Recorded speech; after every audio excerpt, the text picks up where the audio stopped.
Have you ever seen a coin so big it could double as gym equipment? Today we're talking about one of the, well, most outrageous coins ever struck in British coinage history. It's the legendary 1797 Cartwheel Twopence.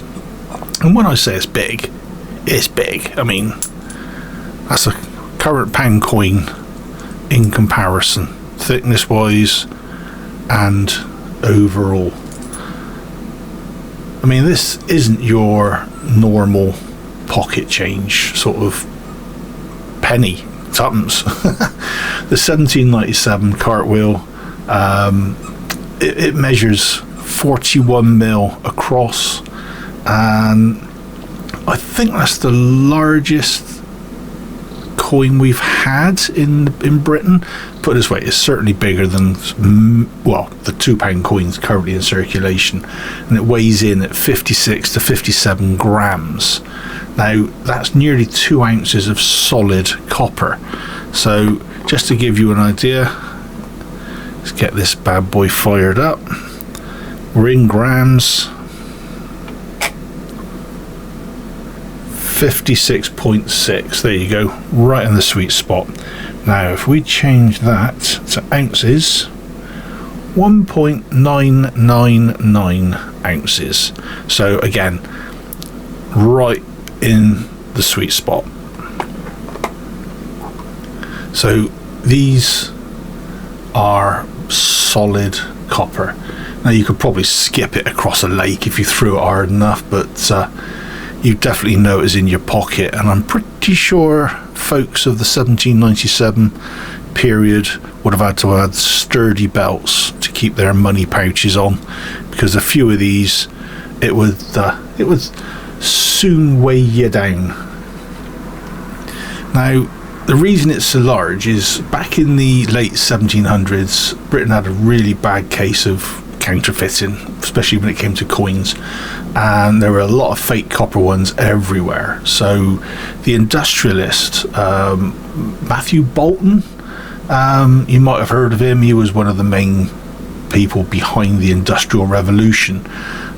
He founded, or I should say co-founded, the Soho manufactory and the Mint, the Soho Mint in Birmingham. And he did that with James Watt. So we know James Watt from elsewhere, so there's a lot of big name people back in the day getting involved. And in this particular instance, this coin is in such good condition, you can still see the Mint listed there. It says Soho. But yeah, this one, it weighed an ounce. Well, sorry, 2 ounces. The 1 penny weighed 1 ounce, so somewhat smaller. There's also, I believe, a half penny, but I've not actually come across one of those yet. But this is my pride and joy of my sort of earlier dated coins from the collection. Really, really good condition. I mean, the design itself, as you can see on the front there, you've got George III looking regal, I would say serious, and probably completely unaware that his face was about to be on a copper coin the size of a dinner plate. And when you flip it over, looking at the reverse, you've got Britannia seated there holding her trident as usual. And this one is in such good condition that you can make out all the berries on the I can't remember exactly what it is. I want to say it's olives, but it wasn't. On their hand, you've got the ship, really good condition. You can even see detail on the shield. Like I say, you can see Soho, and the detail on her face is still there, and her clothing. This one is in really, really good nick, and I managed to get this one a couple of years ago for I think it's about 20-25 quid. So yeah, I was really happy with that one. So instead of having normal lettering, if you can see there, is the inscription is actually pressed into the rim. which was part of supposed to be a clever anti-counter fitting measurement, but a little while later there were people actually copying them. But this design and the size of it overall is where he gets the nickname the Cartwheel. Now, carrying these around, shops probably heard customers coming from a mile away. They were so heavy and awkward that they weren't particularly popular amongst the people that could afford these coins in the day. South Africa, they earned they gave it a really dramatic nickname, and that was the Devil's Penny. And I can understand it. You know, this thing, probably devil of a job lifting the thing up.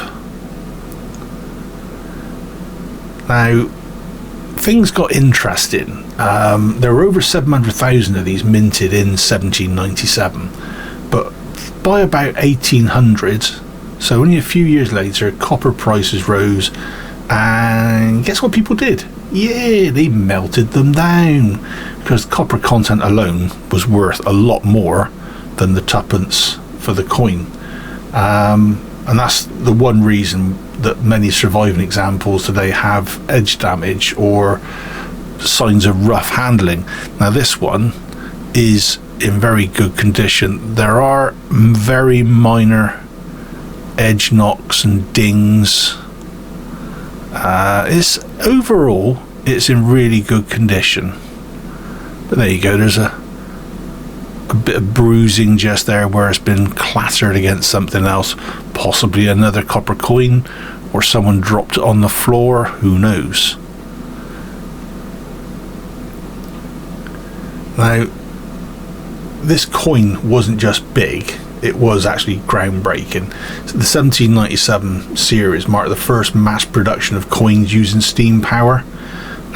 So that's where Boulton and Watt came into it with their Industrial Revolution sort of look at things. So the Soho Mint changed the minting game forever. So gone are the days of a load of people sat around hammering the coins. They were now being made on a press, and that's where the revolution really kicked off when it came to this sort of thing. So yeah, late 1700s, this was futuristic and set the scene really for the next, well, several hundred years. I mean, where we are now. The problem is with these, not all of them are from 1797. Later in the Victorian period, there were additional pieces struck using the original dies, and these are known as restrikes. There is a way to spot the difference, and that's part of the fun of getting hold of these things. Sometimes it's the price, sometimes it's a bit of a giveaway. Now, this one is very nicely toned. They should be a lot shinier, proper copper looking coin. The restrikes do have toning, but it's not an even tone. I don't know exactly how to describe it, but this one, it's got a brown tone to it, whereas this old penny one, Cartwheel penny, is more black. And this one itself is in pretty good condition considering the age and everything. You can just about make out the ship, just about make out the berries on that wreath, and the king as well. Details of his hair, his face, it's all still there. And this one has also had a bit of a hard life. Yeah. But this one, this is my baby. This is my favourite. So next time someone says, coins used to be bigger, you can say, oh, you mean like the 1797 Cartwheel Twopence. Britain's heaviest pocket mistake is the only way you can really describe it.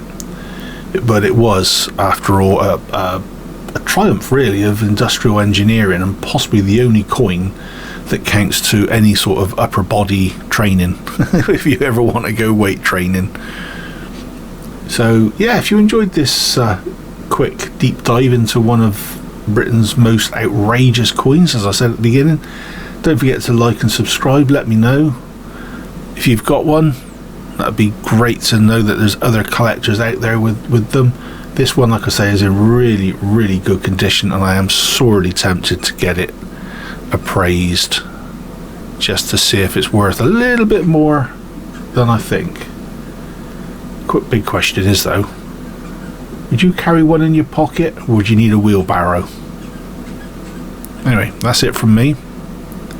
Hopefully you enjoyed that quick one. If you did, like I say, please consider a like, subscribe, leave a comment. Above all, please think about clicking that share button. Get me out there to all the others. In the meantime, take care folks, and I'll see you next time. Cheers all.